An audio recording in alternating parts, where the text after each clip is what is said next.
Um pouquinho sobre a fisiologia leucocitária. Então, nós vamos estudar tanto os agranulócitos, que são os mononucleares, quanto os granulócitos, que são os polimorfonucleares. Então, os que a gente vai estudar primeiro aí vão ser a série dos granulócitos. Então, os granulócitos são células que no estágio maduro apresentam grânulos específicos no seu citoplasma.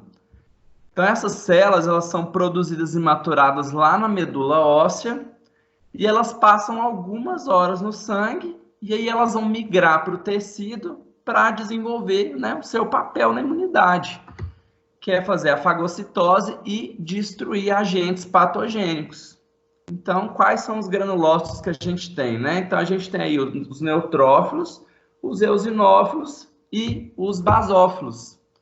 E essas células têm meia-vida curta nos tecidos, então significa que elas vão para o local da infecção ou da inflamação, desempenham a sua função, mas eles morrem rapidamente. Então aqui a gente tem uma figura de 3 neutrófilos, né, que são polimorfonucleares, aqui de um eosinófilo, que também é um polimorfo, e aqui um basófilo. Então, qual que é a predominância, né, de granulócitos aí em sangue periférico? Então, a célula mais abundante em sangue periférico é o neutrófilo. O segundo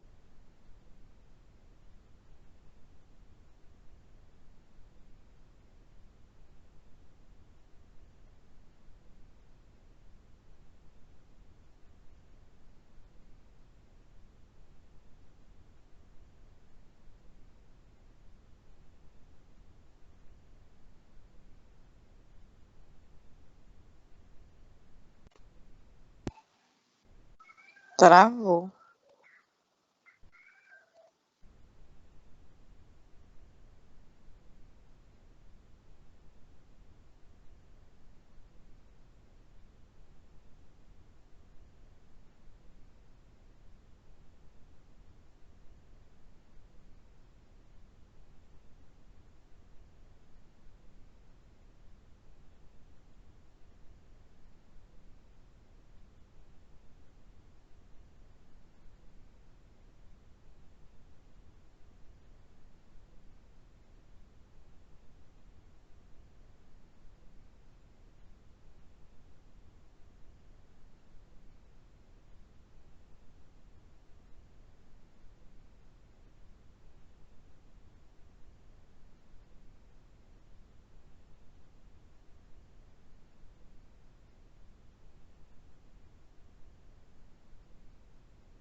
Então vamos lá, pessoal. Deu uma travadinha aqui, mas já voltamos.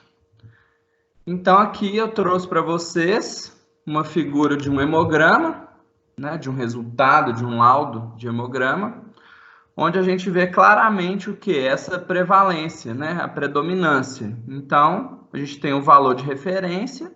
Então, o valor de referência para neutrófilo é de 2.000 a 7.000 células por milímetro cúbico, os eosinófilos de 20 a 50 e o basófilo até 200 células aí por milímetro cúbico. Então, em primeiro lugar, vem os neutrófilos, depois eosinófilos, depois basófilos. E isso se tratando dos granulócitos. Então, a geração dele se dá através de um precursor mieloide, né? E a gente vai estudar cada passo dessa granulocitopoiese que vai gerar os diferentes granulócitos aí. Então, a granulocitopoiese é o processo de formação dos grânulos e ocorre aí na medula óssea. Então, a primeira célula que a gente consegue distinguir morfologicamente na microscopia óptica é o mieloblasto, e ele não tem grânulo citoplasmático. Então, essa célula vai maturando, se transforma num promielócito, depois mielócito, depois metamielócito, seguido aí de bastonete e segmentado. Então, a gente vai ver como que é o desenvolvimento dessas células aí no decorrer da maturação. Então, quais são os estímulos aí para a granulopoiese, né? Então, são os fatores de crescimento. Quais são eles? Interleucina 1, interleucina 3, interleucina 5, que é usada para a produção aí de eosinófilos. O GM-CSF, que é um fator de crescimento estimulador de colônia granulocítica e monocítica, ou seja, ele vai tanto para granulócito quanto para monócito. E o GCSF, que é um fator de crescimento estimulador somente de colônia granulocítica.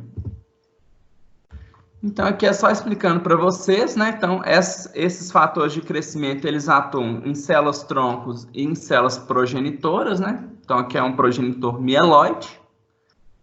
E elas vão atuar através de proliferação e diferenciação. Então, essas células elas vão maturando até se transformar aí nos neutrófilos, né? Então, a gente tem os neutrófilos marginais e os neutrófilos circulantes, que a gente já estudou. Então, né, como eu disse, o mieloblasto ele é a célula imatura que a gente consegue identificar na microscopia óptica. Então, ele é a linhagem mais imatura. Então, ele segue de promielócito, mielócito, metamielócito, bastonete e segmentados. Isso aqui para neutrófilos. Para mielócitos, então a primeira série que a gente consegue identificar para eosinófilos é o mielócito eosinófilo e segue a mesma morfologia dos neutrófilos. E o basófilo a mesma coisa. Então, quais são as características aí do mieloblasto? Então, uma célula de tamanho variável. Então, ele tem um núcleo grande e redondo. Então, aqui a gente pode ver claramente isso. A cromatina dele é frouxo. Então, a gente pode ver que esse núcleo ele não é condensado. E ele tem de 2 a 5 nucleolos visíveis. Então, aqui a gente consegue ver claramente esses nucleolos. Olha, aqui a gente está enxergando só um nesse plano. O citoplasma dele é basofílico, então a gente pode ver que o citoplasma dele é azulado e ele não tem o que? Grânulo. Então, a gente pode ver aqui que o citoplasma é liso. E numa medula óssea normal, a gente pode encontrar até 5% dessas células.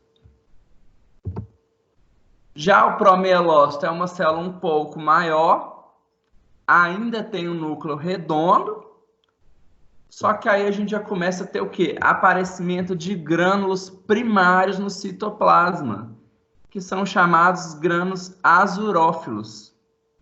Então, são aqueles grânulos azuis mesmo, escuro. Então, a gente pode ver aqui que a gente observa diversos grânulos primários no citoplasma dessas células.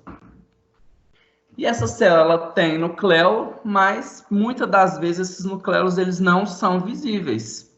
Então, se a gente for comparar do mieloblasto para o promielócito, né, um achado marcante para a diferenciação dessas duas células é o grânulo primário, porque o mieloblasto ele não tem esse grânulo. Já o promielócito a gente pode verificar a presença de muitos grânulos. E aí é uma célula que é um pouco maior, mas ela já começou a diminuir um pouco do tamanho do seu núcleo. O mielócito ele tem um núcleo redondo ou oval, Então, a gente pode perceber que esse núcleo aí já vai começar a alterar sua morfologia. E aqui já começa a aparecer o quê? Grânulos secundários, ou chamados de grânulos específicos. E esses grânulos, eles são eosinofílicos. Então, o grânulo que era azul, que é o primário, ele permanece aqui, mas agora a gente vai ver o quê? O secundário, que ele é mais rosinha. Então, aqui a gente pode ver esses grânulos rosinhas. E o citoplasma dessa célula, ele já é mais eosinofílico, ou seja, ele vai deixando aquela coloração azulada e vai assumindo um caráter eosinofílico, então ele vai ficando mais róseo. Nessa célula aqui a gente já não vê mais núcleo, então claramente a gente não observa. E a gente observa mielócitos tanto na série neutrofílica quanto eosinofílica e basofílica. Então aqui eu coloquei uma figura de um mielócito eosinófilo, que tem a mesma característica do mielócito neutrófilo. Então aqui é só mostrando, né, que o promielócito ele vai amadurecer e vai se transformar no mielócito. E o metamielócito, né? Então é aquela célula que já não faz divisão celular mais, então ela somente matura. E o núcleo dele é edentado ou em forma de ferradura. Então a gente pode ver que ele começa o quê? A invaginar. Então essa é uma característica marcante aí do metamielócito. Então a gente tem essa invaginação. E no citoplasma a gente vê o quê? Grânulos primários e secundários abundantes. Então, Ela é enorme, Maria. Oi? Tomou tudo, amor. Vai. Vai. Esqueci, deixa eu só ver. Ah, isso não. Agora se você comprar o negócio, se for esse aqui, né? Você vai ter que A cama, né? É. Olha o cheiro de madeira. Oi, filho. É.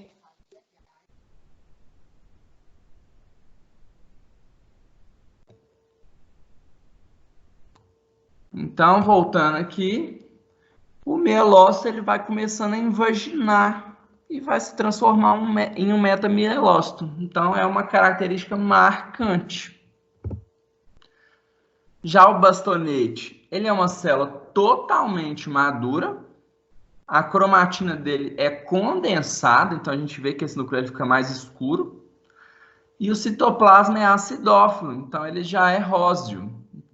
Aqui a gente tem um que está mais azul, mas é por causa da coloração que não está adequada. E nessa célula a gente ainda não tem separação filamentosa clara entre os lobos, então a gente não vê um polimorfo nuclear ainda, né? E é fisiologicamente normal você encontrar até 5% desses bastonetes aí no sangue periférico. Então o núcleo dele é em forma de bastão ou de ferradura. Então, já o segmentado, ele já tem aquele núcleo, né, multilobulado, que vai de 2 a 4 núcleos, e esses lobos eles são unidos por um fino filamento de cromatina. Então, a gente vê esse lobo unido por esses filamentos. A cromatina é condensada, e essas células elas já têm o quê? As granulações específicas para desempenharem as suas funções. Então, aqui a gente tem neutrófilos, aqui eosinófilos e aqui os basófilos. Então, a gente terminou aí o processo de granulocitopoese, né? Do mieloblasto ao segmentado. Então, resumindo, né? Mieloblasto, promielócito, mielócito, metamielócito, bastonete e os segmentados. Então, a gente tem aqui o esquema direitinho dessa maturação celular. Então, a gente vê que é uma célula grande, então essa célula diminui de tamanho, então é uma célula que não tem grânulo, ela vai adquirindo os grânulos, ela tem um núcleo redondo, ela vai segmentando o seu núcleo. César, Oi? é porque o slide sumiu pra gente aqui na tela.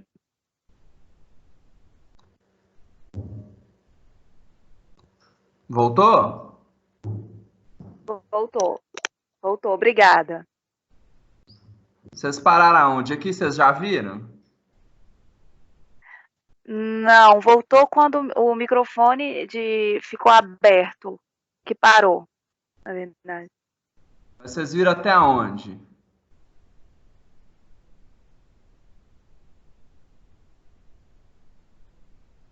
Vocês viram essas células todas ou não? Não, parou, acho que foi nesse aí, ó. Então tá, então eu vou repetir essa parte, né? Então, o promielócito é uma célula um pouco maior, né? Tem um núcleo redondo e a gente vê o quê? Grânulos primários, são chamados de grânulos azurófilos. Tem um citoplasma basofílico, né? Que é um citoplasma azul. E a presença de nucléolos, que muitas das vezes não estão visíveis. Então, aqui mesmo, a gente não está enxergando nucléolos.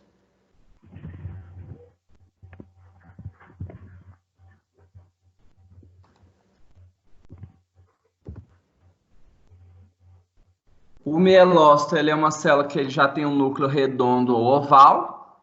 Então, a gente vê que esse núcleo está querendo já o quê? Segmentar. Que ele não é mais redondo, né? 100%. Então, nessa linhagem de maturação, a gente já tem o quê? Aparecimento de grânulos secundários ou específicos. E esses grânulos são eosinofílicos. Então, a gente tem tanto grânulos basofílicos quanto eosinofílicos. E devido a essa presença de granulação secundária, o citoplasma dele vai ficar mais eosinofílico. Então, ele vai ficando mais roseado. E nessa célula a gente não vê o quê? Nucléolos. Então, a gente tem mielócito tanto da série neutrofílica, quanto da eosinofílica e basofílica. Então, aqui a gente tem a figura de um mielócito eosinófilo. O metamielócito já é uma célula que não divide, então ela somente matura. Então, ele tem um núcleo o quê? Indentado ou em forma de ferradura. Então, a gente vê que esse núcleo já tem uma invaginação. E no citoplasma, a gente ainda vê o quê? Os grânulos primários e secundários abundantes. Então, a característica principal para caracterizar um metamielócito é o quê? O núcleo indentado ou em forma de ferradura. O bastonete já é uma célula totalmente madura, então ele tem a cromatina densa e o citoplasma dele já é basofílico, acidofílico. Então é mais roseado. A gente ainda não tem separação clara entre os lobos, então a gente vê que essa célula é em forma, tem um núcleo em forma de bastão ou de ferradura. A gente não vê vários lobos. E é normal a gente encontrar até 5% dessas células em sangue periférico. O segmentado, né, já é a célula que é polimorfonuclear, então a gente vê que o núcleo já está multilobulado, então é a célula madura, e esses lobos estão unidos por um fino filamento de cromatina. Então, a cromatina é condensada, e cada célula tem as suas granulações específicas. Então, aqui a gente tem um basófilo com as suas granulações específicas, aqui um neutrófilo e aqui um eosinófilo. Então, aqui, continuando, a gente tem um resumo dessa maturação celular. Então, a célula vai diminuindo de tamanho, o núcleo dela vai alterando a sua conformação até se segmentar e o citoplasma vai se tornando acidofílico. Então, a gente tem aqui mieloblasto, promielócito, mielócito, metamielócito, bastonete e segmentados. Todas essas células aqui a gente consegue identificar na microscopia óptica. Então, a gente tem que saber a morfologia dessas células, porque quando a gente vai fazer um hemograma de um paciente, às vezes ele pode estar com uma infecção bacteriana e é tão intensa que a gente vê a presença de algumas dessas células imaturas no sangue periférico. Então, essas células elas ficam lá na medula óssea. O bastão a gente pode encontrar no sangue periférico até 5%. Então, essa célula vai para o sangue e vai lá para o tecido desenvolver o que é a sua função, que é de fagocitar e degranular.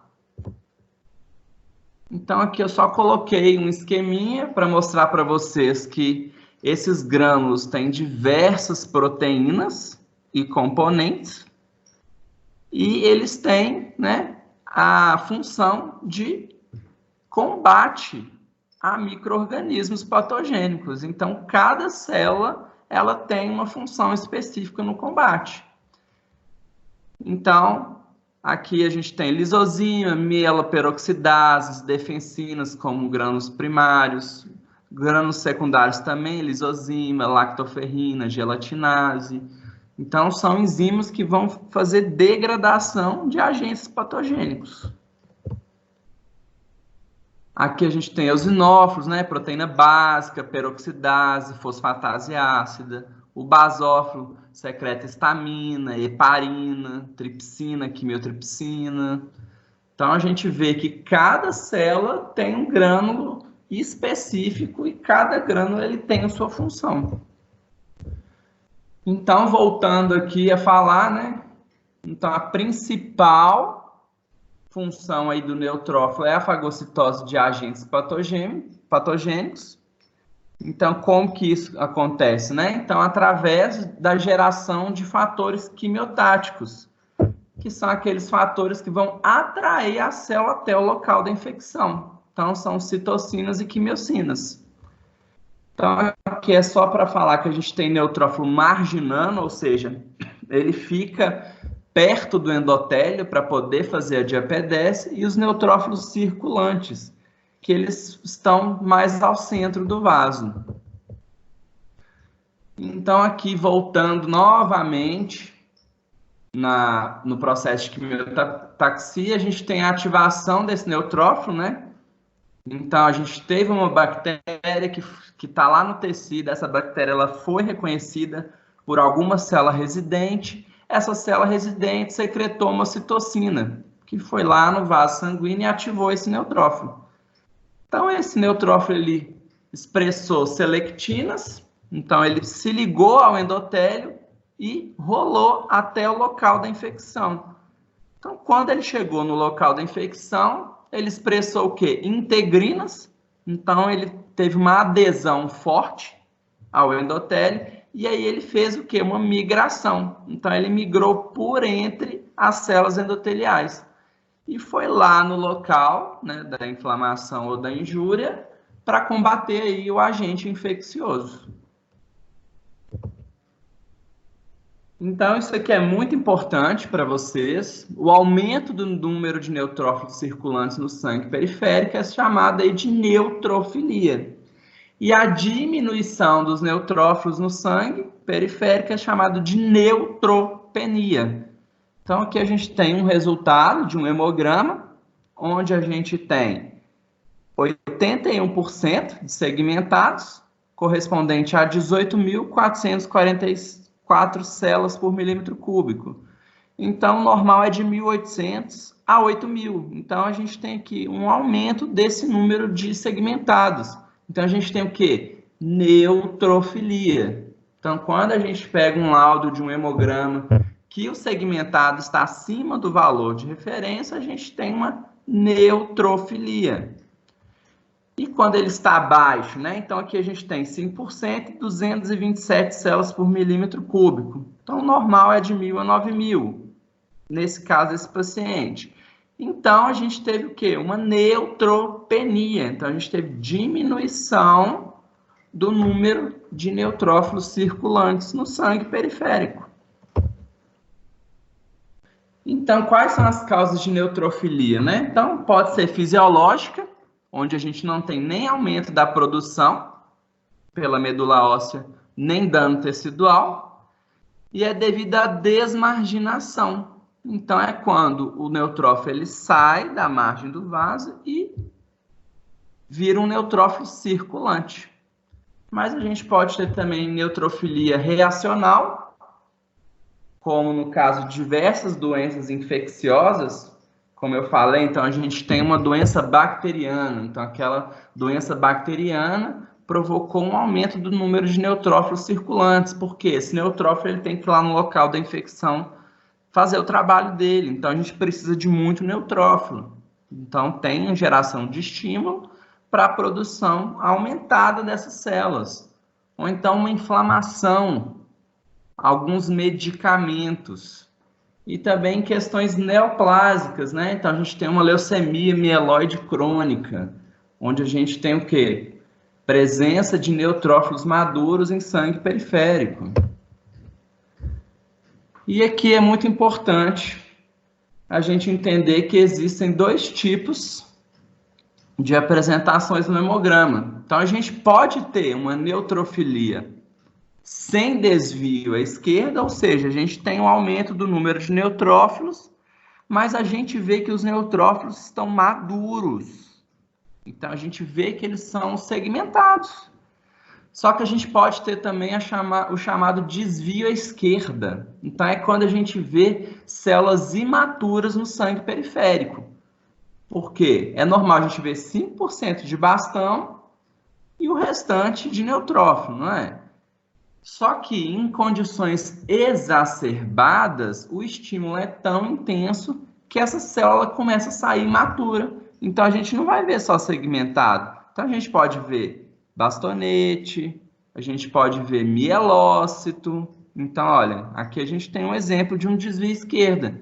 Então, a gente tem diversas linhagens. A gente tem bastonetes, a gente tem mielócito, a gente tem segmentados, a gente tem um metamielócito. Então, existe essa diferença. Então, a gente tem uma neutrofilia sem o desvio, onde a gente vê só o neutrófilo maduro, ou com o desvio. Então, isso vai ser muito importante, porque esse caso aqui já é um caso em que o paciente está tendo aparecimento de células imaturas, então ele tem um estímulo exacerbado. Então, por exemplo, num diagnóstico de sepse, isso aqui é muito útil. Então, o paciente tem uma bactéria na corrente sanguínea, essa bactéria ela provoca uma reação inflamatória intensa e a medula óssea começa a produzir muita célula. E aí vai sair o quê? Célula imatura. Então, quais são os exemplos de neutrofilia? Infecções bacterianas, né? Pode ser uma infecção localizada ou generalizada, que é o caso de uma sepse. Uma inflamação e necrose tecidual, como, por exemplo, no infarto. Então, toda vez que a gente tem infarto, até 24 horas o neutrófilo migrou para o local, porque aquela necrose gerou um processo inflamatório e atraiu o neutrófilo. Então, a gente pode ter também neoplasia de todos os tipos, como, por exemplo, em carcinomas e linfomas, por ativação dessa resposta inflamatória. Hemorragias agudas, leucemia mieloide crônica, em alguns distúrbios genéticos, como, por exemplo, na síndrome de Down, e alguns medicamentos, como, por exemplo, o uso de corticoides. Então, a gente tem neutropenia quando há um aumento do consumo ou de utilização desses neutrófilos. Então, aqui a gente já está falando o quê? Da diminuição de neutrófilos no sangue periférico. A gente pode também ter alteração de células-tronco e também defeitos no processo de proliferação e diferenciação da linhagem mieloide. Então, a gente tem vários casos aqui. Então, a gente pode ter aumento de consumo, diminuição da produção na medula óssea, como, por exemplo, em pacientes alcoolistas, em mielites, deficiência de folato e vitamina B12, porque vitamina B12 a gente viu lá na anemia megaloblástica, então ela está envolvida na síntese do DNA. Ou então a gente pode ter uma neutropoese ineficaz, ou seja, a gente pode ter uma apoptose desses neutrófilos, então esses neutrófilos morrem antes do tempo, um retardo maturativo dessas células, fagocitose, né? Então o neutrófilo fagocita a bactéria e ele vai morrer. Então vai diminuir o número de neutrófilos. Então ele pode estar associado a uma série de alterações, como, por exemplo, anemia, plaquetopenia, linfopenia, monocitopenia, que é a diminuição de monócitos, diminuição de anticorpos, estado nutricional. Então, a gente tem alterações genéticas, fatores ambientais. Então, a gente tem que analisar todos esses fatores que cursam aí com neutropenia. Então, a gente tem que ver a causa desse estímulo, o tempo de instalação, a duração desse estímulo. A gente tem também, ó, desvio do pulso circulatório para o pulso marginal, ou então sequestro esplênico, ou seja, o baço ele vai sequestrar essas células, vai aprisionar essas células e vai destruir, que é no caso aí das esplenomegalias. Então, a gente vê uma série de fatores que podem cursar aí com a diminuição de pacientes quimioterápicos, né? Então, em quimioterapia, a quimioterapia destrói a célula do sangue, então a gente pode ter diminuição de neutrófilos. E por aí vai. Então, são várias causas. Agora, a gente já vai falar um pouquinho sobre as granulações tóxicas. Então, é um distúrbio na maturação dos neutrófilos, onde a gente vê o quê? A presença de grânulos azurófilos hipercromáticos. Então, esses grânulos, eles estão presentes mais aonde? Lá no promielócito. Então, eles são grânulos grandes e são ricos em enzimas, principalmente mieloperoxidases. Então, a gente vê a presença desses grânulos azurófilos. Então, ocorrem alguns casos, como, por exemplo, infecções, inflamações, na gravidez.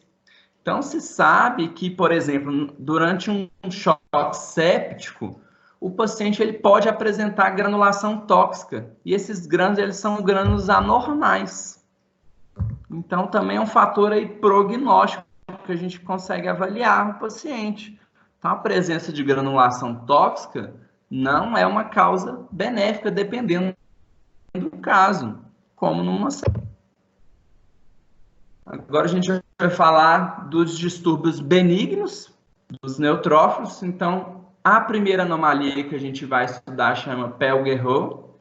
Então, é uma doença aí de origem genética, de caráter autossômico dominante, e ela não tem significado clínico nenhum.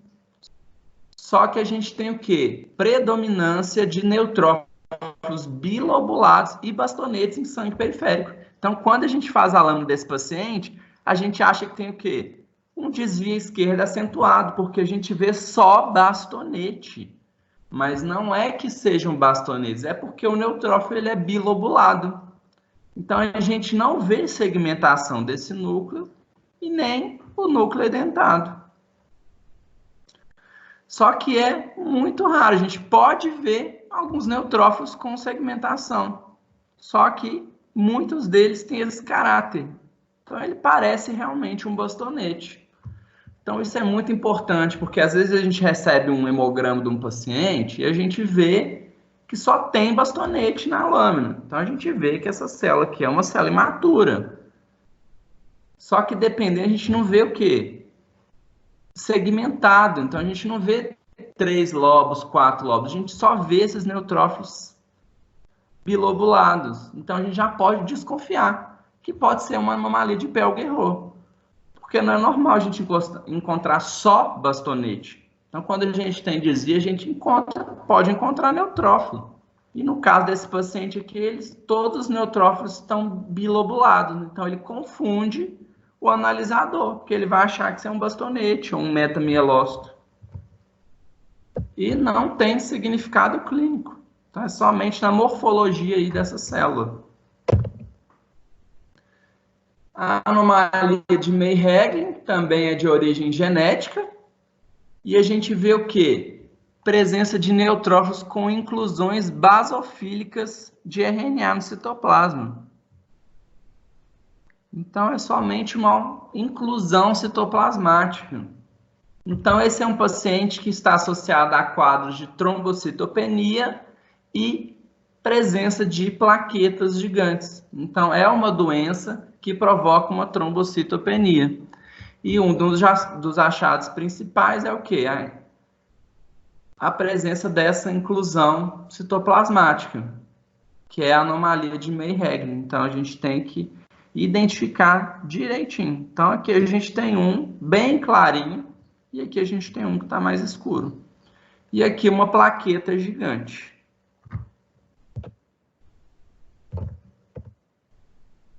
A síndrome de Shediac-Higashi já é um distúrbio raro dos neutrófilos, e não é um distúrbio benigno. É de origem genética, autossômica recessiva, então os neutrófilos eles são encontrados com a presença de grânulos gigantes. E esses grânulos eles são decorrência da coalescência de lisossomos. Então ele tem o quê? Uma união desses lisossomos. E essas estruturas elas se tornam afuncionais, então elas não desempenham papel nenhum. Então isso acontece principalmente por pacientes imunodeficientes. Então, como a gente tem essa coalescência, né, de lisossomos, ele não tem função. Então, o paciente ele não combate nenhuma infecção. Então, um dos sintomas principais é que ele vai ter infecção recorrente, porque esses lisossomos, né, são afuncionais.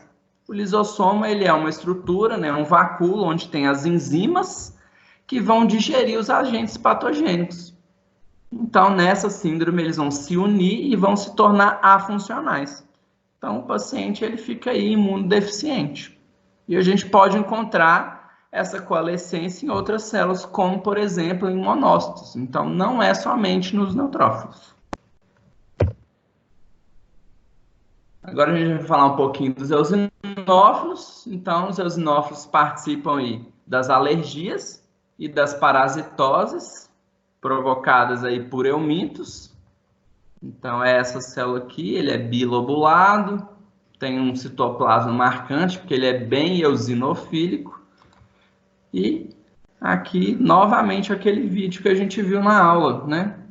Ele vai atuar contra eumintos, nesse caso aqui. Então, a gente tem um verme adulto, e essas células, elas são recrutadas para o local em que esse verme adulto está, e vão lá e vão o quê? Jogar esses grânulos para matar esse parasito, né? Que é a proteína básica, entre outras substâncias. Então, o aumento do número de eosinófilos circulantes no sangue periférico é chamado de eosinofilia. Só que para se ter eosinofilia, a gente depende aí da ação de linfócitos T, porque durante a ativação da resposta imune adaptativa, a gente tem a produção da interleucina 5, que vai provocar o recrutamento, né, e a proliferação de células para a origem eosinofílica.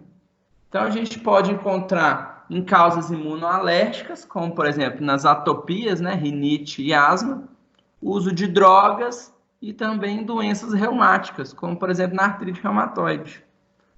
Também está presente em algumas infecções, como, por exemplo, parasitárias por fungos e micobactérias, como, por exemplo, Mycobacterium tuberculosis, e neoplasias hematológicas, como, por exemplo, a leucemia mieloide crônica, e não hematológicas, que são os tumores aí sólidos.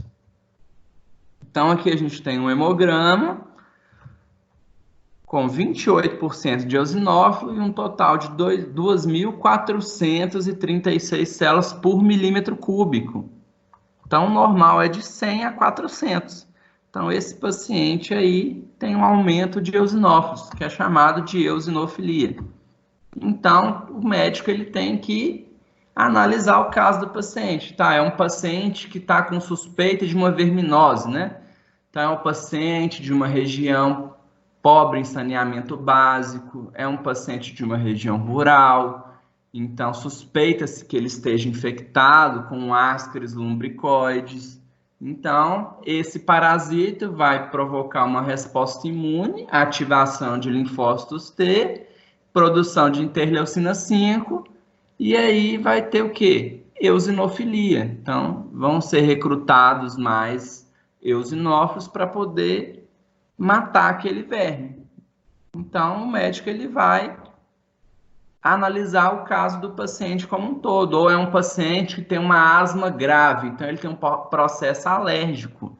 Então, aquele eosinófilo está ali pelo processo alérgico.